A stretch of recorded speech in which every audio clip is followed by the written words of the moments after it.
भोलेनाथ दोस्तों, पवित्र ज्ञान यूट्यूब चैनल पर आपका हार्दिक स्वागत है। आज हम आपके लिए लेकर आए हैं भगवान शिव का एक ऐसा संदेश जो आपके जीवन के अनसुलझे रहस्यों को उजागर करेगा। यह सिर्फ एक उपदेश नहीं बल्कि महादेव का एक दिव्य संकेत है जिसे सुनकर आपको सदा के लिए उनका अक्षय आशीर्वाद प्राप्त होगा। तो दोस्तों, संदेश तो हमें सुनना ही है, लेकिन उसके पहले हम शिव से कुछ कहना चाहते हैं और वह यह है कि हे शिव, हे त्रिपुरारी, मैं कभी तो ऐसा भाग्य पाऊं, लिपट कर तेरे चरणों की रज में सदैव के लिए रज हो जाऊं, लिपट कर तेरे चरणों की रज में सदैव के लिए रज हो जाऊं। दोस्तों, अगर हम महादेव से इस प्रकार की प्रार्थना करेंगे तो यकीन मानिए भोलेनाथ आपकी जिंदगी में बहुत जल्दी आएंगे और फिर आपका साथ कभी नहीं छोड़ेंगे। दोस्तों, जो महादेव का नाम जपते हैं ना, उस पर शिव अवश्य कृपा करते हैं। अगर यह अनुभव आपको भी है तो कमेंट में हर हर महादेव जरूर लिख देना और आज का यह दिव्य संदेश भी अंत तक जरूर सुन लेना। तो दोस्तों, संदेश जानने के लिए आपके सामने 2 नंबर आपको दिखाई दे रहे हैं, उनमें से एक नंबर को चुन लीजिएगा और संदेश क्या है यह भी जान लीजिएगा। तो आपने एक नंबर चुन लिया है, ऐसी मैं आशा करती हूँ और संदेश भी सुनाती हूँ। अब जिन्होंने पहला नंबर 300 चुना है, उनसे भगवान शिव क्या कहते हैं यह जानते हैं। भगवान शिव आपसे कहते हैं, अरे तेरा दर्द किसी के हंसने की वजह हो सकता है, लेकिन तेरी हंसी किसी के दर्द की वजह कभी नहीं होनी चाहिए। जरूरी नहीं कि हर कोई तुझे समझे, क्योंकि तराजू वजन तोलने के लिए है, गुण कभी नहीं परखता। जिस व्यक्ति के पास संतुष्टि नहीं है, उसे कितना भी मिल जाए वह हमेशा असंतुष्ट ही रहता है। दूसरों को संतुष्ट करने के चक्कर में खुद को कभी खोने मत देना।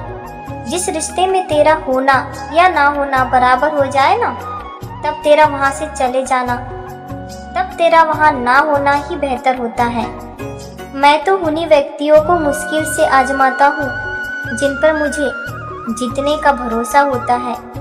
सभी को सुख देने की क्षमता तेरे हाथ में नहीं, लेकिन फिर भी जितना हो सके उतनी खुशियाँ बांटने का प्रयास कर। और हर एक को तू सुख नहीं बांट सकता, यह सत्य भी तू जल्दी से जल्दी स्वीकार कर। किसी को तेरी वजह से दुख ना पहुँचे, बस यह तेरे हाथ में है। और तेरी वजह से अगर किसी का मन दुखता है, किसी को ठेस पहुँचती है, तो यह मुझे भी पसंद नहीं। इसलिए हो सके तो दूसरों को खुशियाँ बांट, लेकिन किसी को दुख बांटने का प्रयास कभी मत करना। और फिर भी अगर कोई तुझसे खुश नहीं होता तो यह उसकी गलती है, इसमें तेरी कोई गलती ही नहीं है। किसी व्यक्ति को अगर संतुष्ट होना ही नहीं है तो वह कभी हो ही नहीं सकता। तू बस तेरा कर्म कर और बाकी सब तेरे इस महादेव पर छोड़। अगर तू किसी के साथ बुरा नहीं करता ना, तो यह भोलेनाथ भी तेरे साथ कभी कुछ बुरा होने नहीं देगा।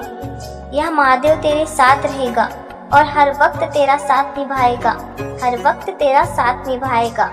अरे अगर खुद का मूल्य तुझे पता लग जाएगा ना, तो दूसरों द्वारा की गई अनावश्यक निंदा तुझे छू भी नहीं सकती। इसलिए खुद के मूल्य को बढ़ाना सीख। कोई अगर तेरे बारे में बुरा भी बोलता है, तेरी बुराइयां भी करता है, तो उस बात का तुझ पर कोई असर नहीं होना चाहिए। बस तुझे इतना यकीन होना चाहिए कि तू कभी किसी के साथ बुरा नहीं करता। इतना यकीन अगर तू खुद पर रखता है तो यकीन मान, यहाँ शिव तेरे साथ रहता है।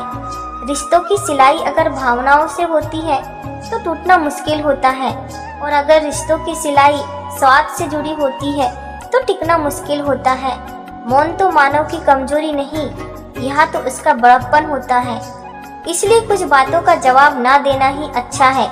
उस जगह पर अगर तू चुपचाप रहकर तेरा कर्म करना लगेगा ना, तो यकीन मान तेरी जिंदगी की कई सारी परेशानियां खत्म हो जाएगी।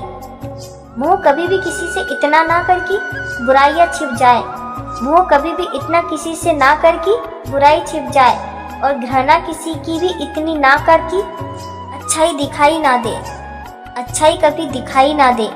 अरे इस कलयुग में लोग तेरे बारे में अच्छा सुनने पर शक करते हैं और बुरा सुनने पर तुरंत यकीन कर लेते हैं। जिस दिन हर कोई दूसरों की गलतियां ढूंढना छोड़ देगा ना, उस दिन सबको शांति का एहसास हो जाएगा।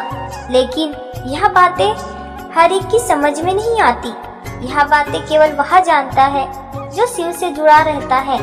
इसलिए तू मुझसे जुड़ने का प्रयास कर और हर एक में अच्छाइयाँ छिपी होती है, इस बात पर यकीन कर। जब तू किसी और में बुराइयाँ देखता है तो तुझे केवल बुराइयाँ दिखती हैं, लेकिन अगर तू अच्छाइयाँ ढूंढने निकलता है ना, तो हर एक में तुझे कुछ ना कुछ अच्छा नजर अवश्य आता है। और जो इंसान दूसरों में अच्छाइयाँ ढूंढता है, उस व्यक्ति में मैं खुद बसा होता हूँ। उसकी अंतरात्मा में मैं साक्षात वास करता हूँ। अगर तू भी मुझसे एक रूप होना चाहता है तो बस मेरा नाम ले और मुझ पर भरोसा रखकर अपने कर्म करता रहे। फिर देख, मैं भी तुझसे जुड़ जाऊंगा और तुझसे कहूंगा, तू डरना नहीं, तू घबराना नहीं, मैं तेरे साथ रहूंगा, मैं तेरे साथ रहूंगा। दोस्तों, अभी जिन्होंने दूसरा नंबर 900 चुना है, उनसे भगवान शिव क्या कहते हैं यह जानते हैं। भगवान शिव आपसे कहते हैं, मैं तब बहुत खुश होता हूँ जब मैं देखता हूँ कि दुखों के बावजूद भी इंसान मुझ पर भरोसा रखता है, और ऐसे भक्तों का भरोसा मैं कभी टूटने नहीं देता। हर अनुभव कुछ न कुछ सिखा कर जाता है, इसलिए हर अनुभव महत्वपूर्ण है। हर गलती से कुछ न कुछ सीख ले, और सलाह देने तो सभी आते हैं, जब साथ देने की बात आएगी ना, तो केवल तेरा यह महादेव आएगा। यह बात याद रख, किसी गलत रास्ते पर तेजी से बढ़ने से अच्छा तू सही रास्ते पर धीमे धीमे चल, क्योंकि गलत रास्ते पर तू जल्दी पहुंचेगा लेकिन तुझे मंजिल कभी नहीं मिलेगी। और सही रास्ते पर तू हर कदम धीरे धीरे डालेगा, लेकिन हर कदम के साथ तू तेरे इस भोलेनाथ को पाएगा। पाना और खोना भाग्य की बात अवश्य होती है, लेकिन भाग्य को भी बदलने के लिए महादेव से जुड़े रहना पड़ता है। मन की अच्छाइयाँ और सच्चाइयाँ कभी व्यर्थ नहीं जाती। इनकी खोज मैं स्वयं करता हूँ, और जिसका मन अच्छा होता है, जिसके कर्म सच्चे होते हैं, ऐसे व्यक्ति को ढूंढते हुए मैं स्वयं आ जाता हूँ। अगर तू मेरी भक्ति करना चाहता है ना, तो यकीन मान, तूने मुझे नहीं, मैंने तुझे चुना है मेरी भक्ति के लिए।